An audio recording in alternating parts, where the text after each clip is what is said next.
Welcome to Telangana State Board of Intermediate Education, digital classes for occasional courses.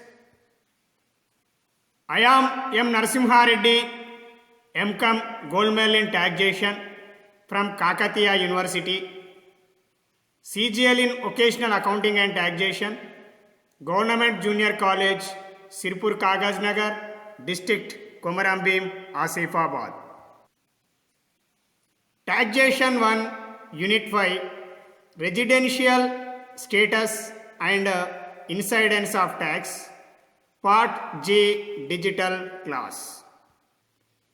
పన్ను విధింపు 1, unit 5, నివాస ప్రతిపత్తి మరియు పన్నుల భారము, part G, digital class. Learning objectives, అభ్యసనం చేయవలసినటువంటి విషయాలు. Incomes deemed to accrue in India of an individual according to Indian income tax act 1961 under section 9. ఆదాయపు పన్ను చట్టం 1961 సెక్షన్ 9 ప్రకారం భారతదేశంలో ఆర్జించిన లేదా సంపాదించబడిన ఆదాయంగా పరిగణించబడేటువంటి ఆదాయములు ఈ పార్ట్ జి డిజిటల్ క్లాస్ నందు ఆదాయపు పన్ను చట్టం 1961 సెక్షన్ 9 ప్రకారం భారతదేశంలో ఆర్జించిన లేదా సంపాదించబడిన ఆదాయములుగా పరిగణించబడేటువంటి లేదా గుర్తించబడేటువంటి ఆదాయాల గురించి ఈ పార్ట్ జి డిజిటల్ క్లాస్ నందు మనము నేర్చుకోబోతున్నాం. ఇక విషయానికి వచ్చినట్టయితే భారత ఆదాయపు పన్ను చట్టం 1961 సెక్షన్ 9 ప్రకారం భారతదేశంలో సంపాదించిన లేదా ఆర్జించబడిన ఆదాయములుగా పరిగణించబడేటువంటి ఆదాయములు, భారతదేశంలో ఆర్జించిన లేదా సంపాదించబడిన ఆదాయంగా పరిగణించబడే లేదా గుర్తించబడే ఆదాయములు ఆదాయపు పన్ను చట్టం 1961 సెక్షన్ 9 నందు పొందుపరచడం అనేది జరిగింది. ఇక వివిధ సందర్భములలో ఆదాయమును ఏ విధంగా పరిగణించబడునో కూడా వివరించబడినది. అంటే ఆదాయపు పన్ను చట్టం 1961 సెక్షన్ 9 నందు వివిధ సందర్భములలో ఆదాయం ఏ విధంగా గుర్తించవలెను, ఏ విధంగా పరిగణించబడినో వివరించబడినది.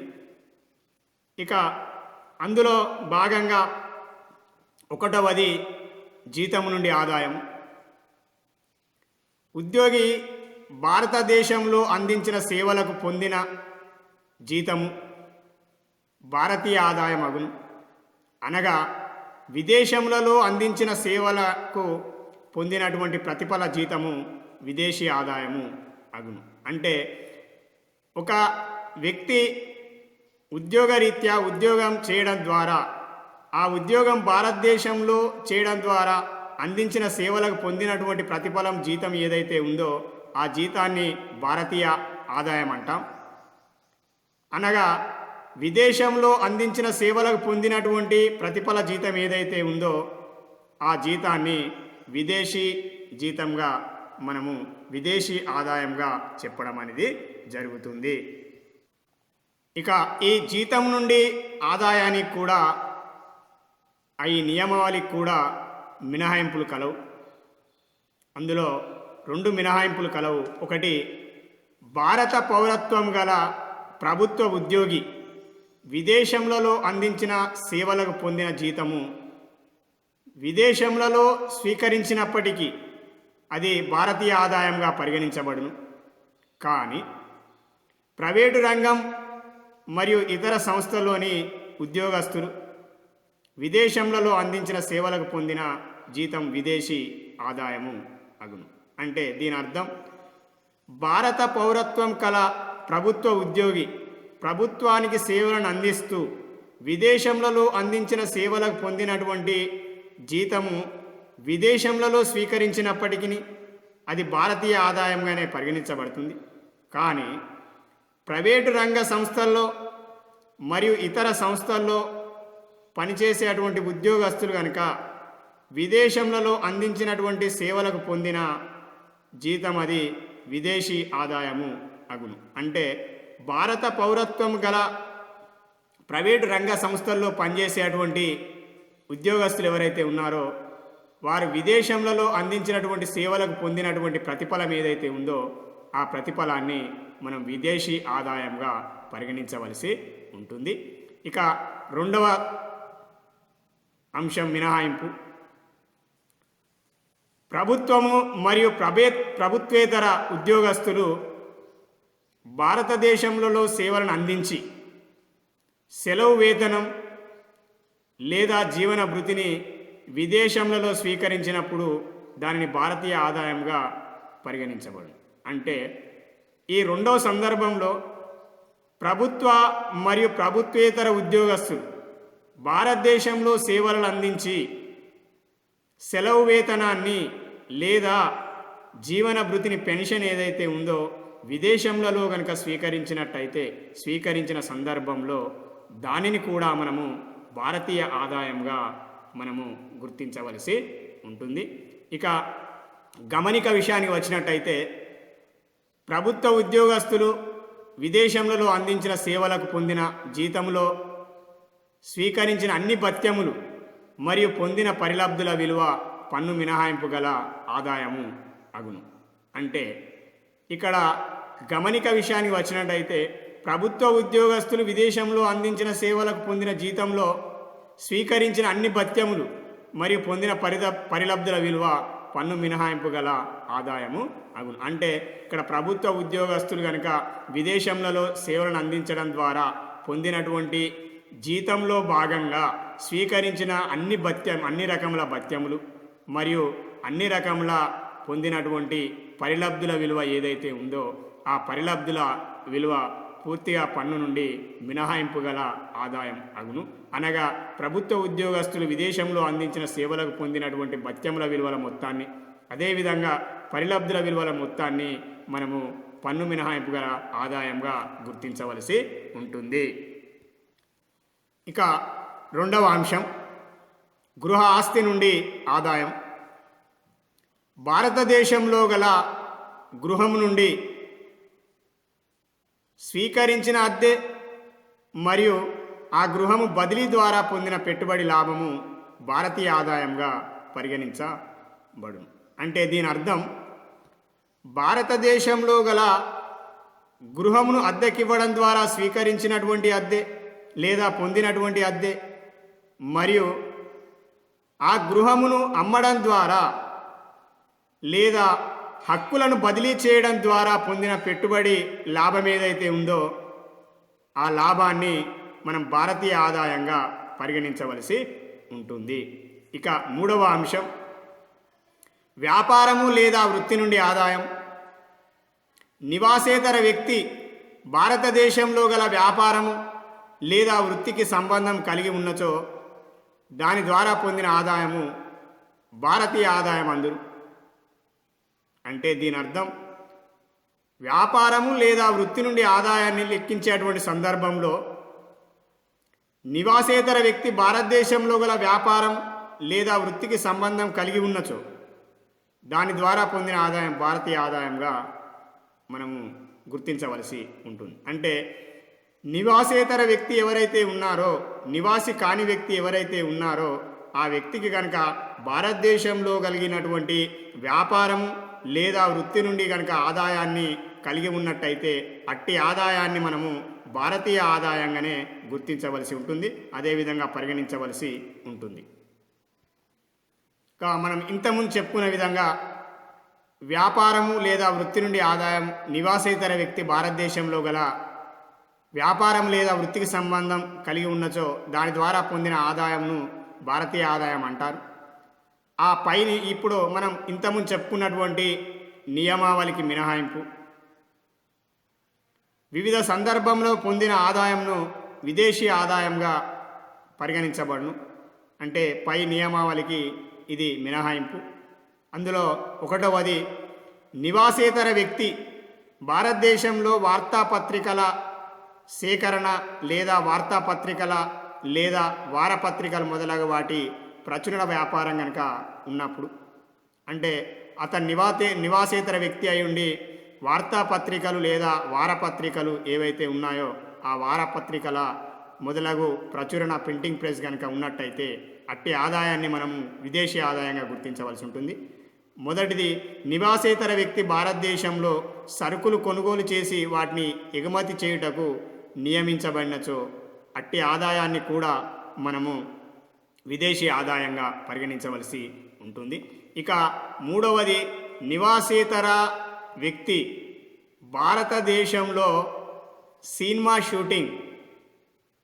సినిమాలను చిత్రీకరించడం మాత్రమే వ్యాపార కార్యక్రమాలు నిర్వహించబడినచో, అంటే సినిమా షూటింగ్ ఏదైతే ఉందో ఆ సినిమా షూటింగ్కు మాత్రమే, ఆ వ్యాపార కార్యక్రమాలకు మాత్రం నిర్వహించినచో ఆ అట్టి ఆదాయాన్ని కూడా మనము విదేశీ ఆదాయంగానే గుర్తించవలసి ఉంటుంది.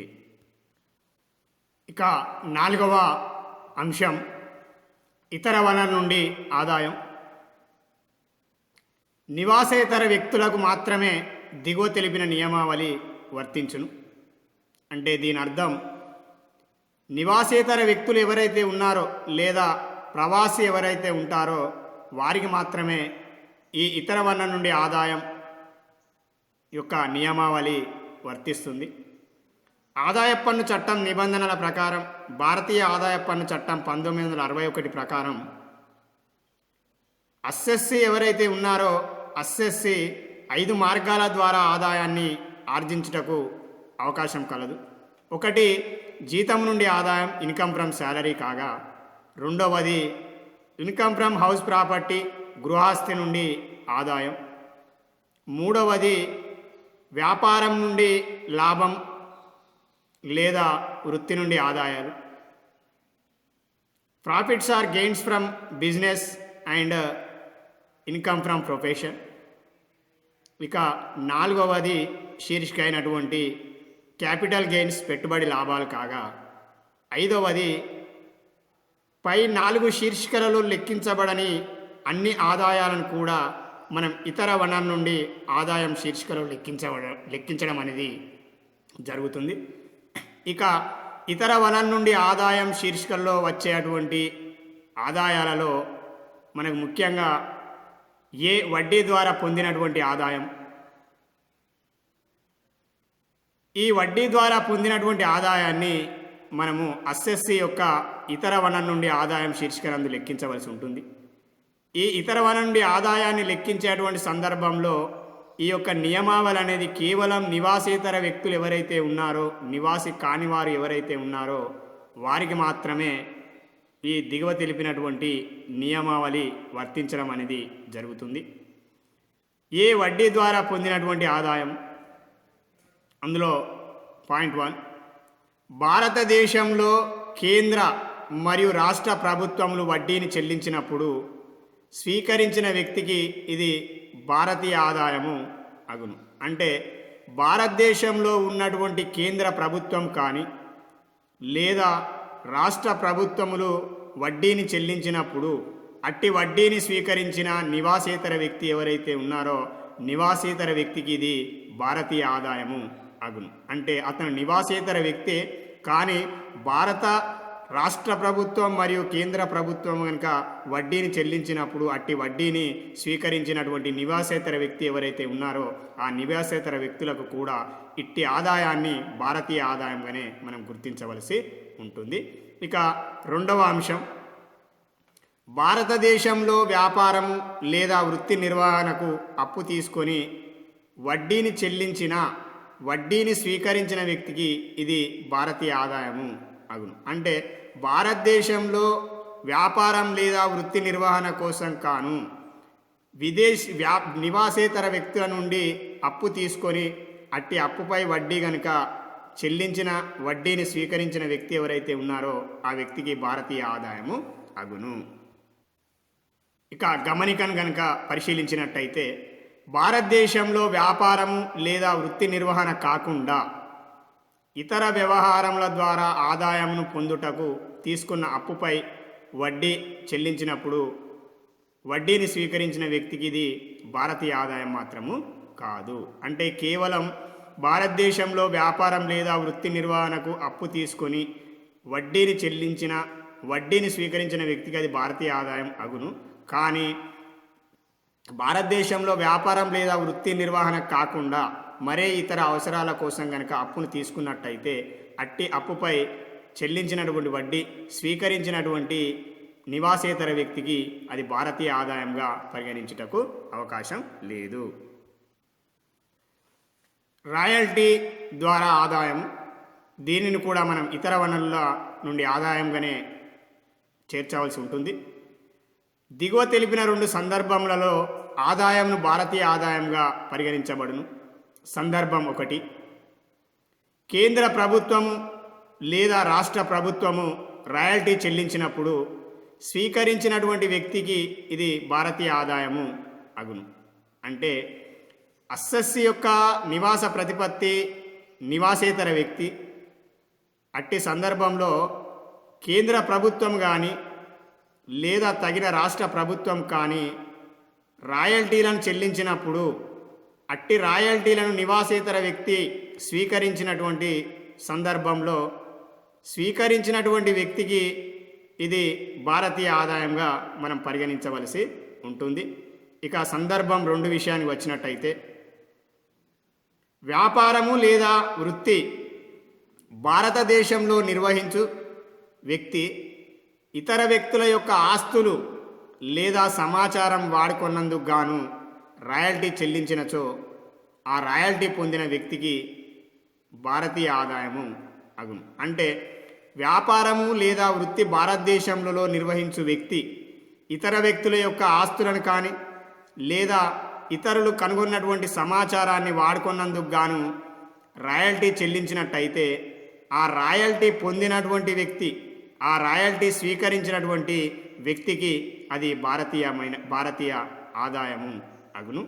ఇక సి, సాంకేతిక సేవలు అందించినందులకు పొందినటువంటి ఫీజు, దీనిని కూడా ఇతర వనరు నుండి ఆదాయం శీర్షికలోనే లెక్కించవలసి ఉంటుంది. నిర్మాణము లేదా విడిభాగాల కూర్పుతో వస్తు నిర్మాణము లేదా గనుల వ్యాపార నిర్వహణకు కాకుండా ఇతర వ్యాపార లేదా వృత్తి నిర్వహణకు, సాంకేతిక లేదా వ్యాపార నిర్వహణకు మొదలగు వాటి సేవలకు అందించినందులకు పొందిన ప్రతిఫలము లేదా పొందిన ఫీజు జీతం నుండి ఆదాయం కాదు. దానిని మనము ఇతర వనరు నుండి ఆదాయం శీర్షికనందు లెక్కించవలసి ఉంటుంది. అంటే నిర్మాణము లేదా విడిభాగాల కూర్పుతో వస్తు నిర్మాణము లేదా గనుల వ్యాపార నిర్వహణకు కాకుండా ఇతర వ్యాపారం లేదా వృత్తి నిర్వహణకు, సాంకేతిక లేదా వ్యాపార నిర్వహణకు మొదలగు వాటికి సేవలకు అందించినందుకు పొందినటువంటి ప్రతిఫలం అనేది ఏదైతే ఉందో ఆ ఫీజే కావచ్చు, ఆ జీతమే కావచ్చు, దానిని మనం జీతం నుండి ఆదాయంగా లెక్కించడానికి అవకాశం లేదు. దానిని ఇతర వనరుల నుండి ఆదాయం శీర్షిక కింద సాంకేతిక సేవలు అందించినందుకు పొందినటువంటి ఫీజుగా మనము ఇతర వనరుల నుండి ఆదాయం శీర్షికనందు లెక్కించవలసి ఉంటుంది. దానిని మనం భారతీయ ఆదాయంగా గుర్తించవలసి ఉంటుంది. ఇక 7వ డి, డివిడెండ్లు. భారతీయ కంపెనీ డివిడెండ్లను విదేశంలో చెల్లించిన వ్యక్తికి ఇది భారతీయ ఆదాయం అగును. కానీ భారతీయ కంపెనీ నుండి భారతదేశంలో డివిడెండ్లను స్వీకరించిన అది పన్ను నుండి మినహాయింపు గల ఆదాయము అగును. అంటే భారతీయ కంపెనీ డివిడెండ్లను విదేశంలో చెల్లించిన వ్యక్తికి ఇది భారతీయ ఆదాయం అగును. కానీ భారతీయ కంపెనీ నుండి భారతదేశంలోనే కనుక స్వీకరించిన అది పన్ను నుండి మినహాయింపు గల డివిడెండ్లు లేదా పన్ను నుండి మినహాయింపు గల ఆదాయము అగును. Incomes deemed to accrue in India under section 9 of the Income Tax Act 1961. In the following situations, how the income of an individual is treated is explained below. First one is the salary income. Salary income shall be treated as income earned in India if the employee rendered services in India, that is, for employee working in foreign countries, the treatment will be salary accrued outside India is foreign income. Exemption to the above rule. First point, first exemption. If a government employee, an Indian citizen, has rendered services outside India, even then the income received shall be treated as income earned in India. In the case of private sector or any other organization employees services rendered in foreign country, the income will be treated as foreign income. Second point is, if a government or non-government employee has to render his services in India but received either leave, salary or pension in a foreign country, then such income shall be treated as Indian income. Note, for the government employees working in the foreign country, allowances received and the value of perquisites provided is tax-free incomes. And for government employees working in foreign country, and allowances and perquisites received, the value of the allowances received and the value of the perquisites is the tax-free incomes. The second head is income from house property.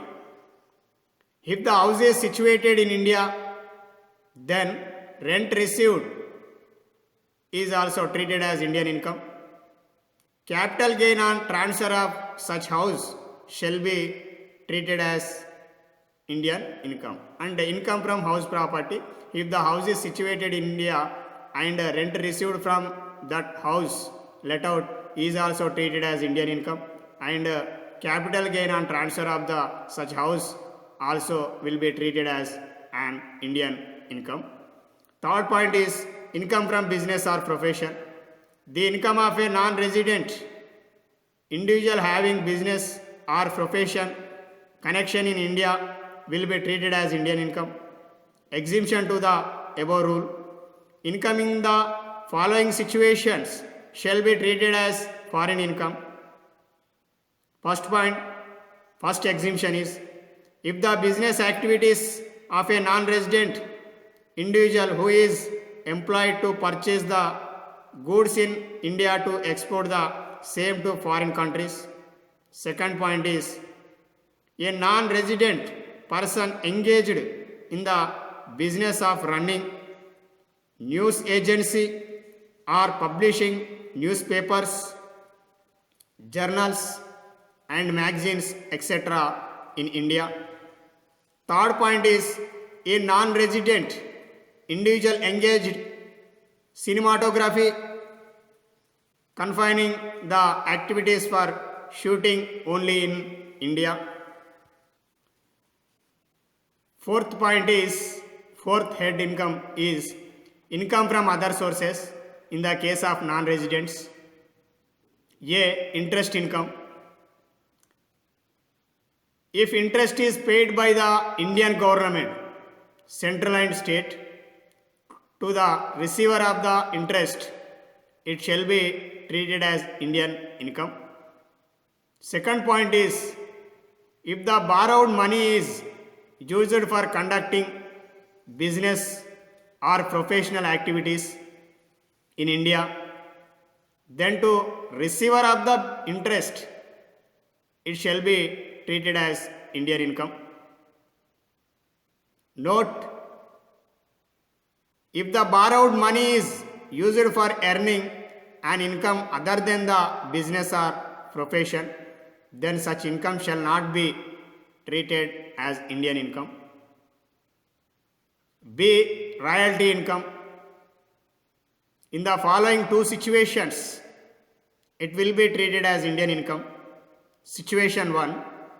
If the royalty is paid by the central or state government to the receiver, it becomes Indian income. Situation 2, if the right property or information is utilized for a business or profession in India, then to the receiver of the royalty it becomes Indian income. C, consultancy fee for technical services. Technical service means any consideration received for rendering any technical, managerial, consultancy services and not for undertaking any activity of construction or assembling or mining, etc. And the income is not chargeable under the head income from salary, and the treatment of tax purpose is as under. D, dividend. Any dividend paid by an Indian company out of India to the receiver, it becomes Indian income. However, dividends received from Indian company in India is an exempted income. Here, C point, consultancy fees for technical services and tax liability of non-resident. If the fees is paid by the government of India, it may be state government, it may be central government, to a non-resident, then such income shall be not be treated as Indian income.